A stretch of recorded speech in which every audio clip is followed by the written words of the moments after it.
Bonjour à tous, on commence cette revue de presse en Angleterre avec le choc de Premier League qui se jouait hier entre City et Tottenham.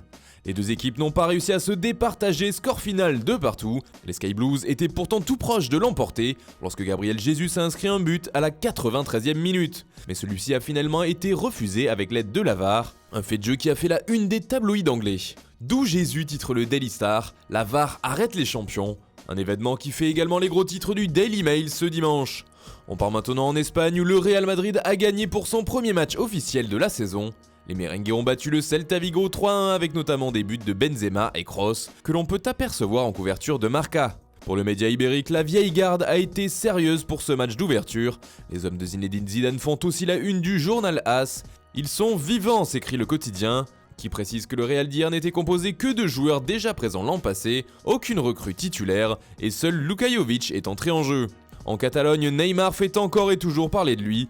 D'après Mundo Deportivo, le Barça envisage le prêt de la star brésilienne comme une formule possible pour le voir faire son retour au Camp Nou. Le journal catalan ajoute qu'avec le départ de Coutinho en Bavière, Ousmane Dembélé serait la monnaie d'échange la plus attractive pour le PSG, en incluant donc le prêt de Neymar. Ce dernier fait également la une de Sport qui parle de guerre des nerfs et de parties de poker entre Barça, Real et PSG. Et selon le quotidien ibérique, c'est bien les Blaugrana qui auraient les meilleures cartes en main pour l'instant. En Italie, ça se précise pour Mauro Icardi. Le Napoli serait aujourd'hui la solution la plus logique pour l'attaquant argentin, explique Corriere dello Sport, car la Juventus est encore bloquée. Cette dernière pourrait tout de même retenter l'échange avec Dybala, mais les Napolitains et leur président De Laurentiis, eux, prépareraient une offre uniquement basée sur un transfert. Le journal transalpin parle de 60 millions d'euros.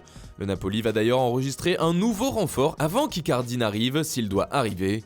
Il s'agit d'Irving Lozano, ailier du PSV Eindhoven, qui devrait rapporter 42 millions d'euros dans les caisses hollandaises. Il devrait passer sa visite médicale mercredi, peut-on lire dans les colonnes de la Gazzetta dello Sport. Enfin, on reste en Italie pour finir ce tour de la presse avec la Gazzetta encore. Le quotidien italien nous apprend qu'Alexis Sanchez pourrait bien signer à l'Inter. Les Nerazzurri seraient même en passe de boucler son transfert avec Manchester United. Il s'agira en fait d'un prêt avec option d'achat, une solution qui conviendrait à toutes les parties. Du joueur en manque de temps de jeu à Conte qui veut se renforcer, en passant par les Red Devils qui ne savent plus quoi faire de leur attaquant.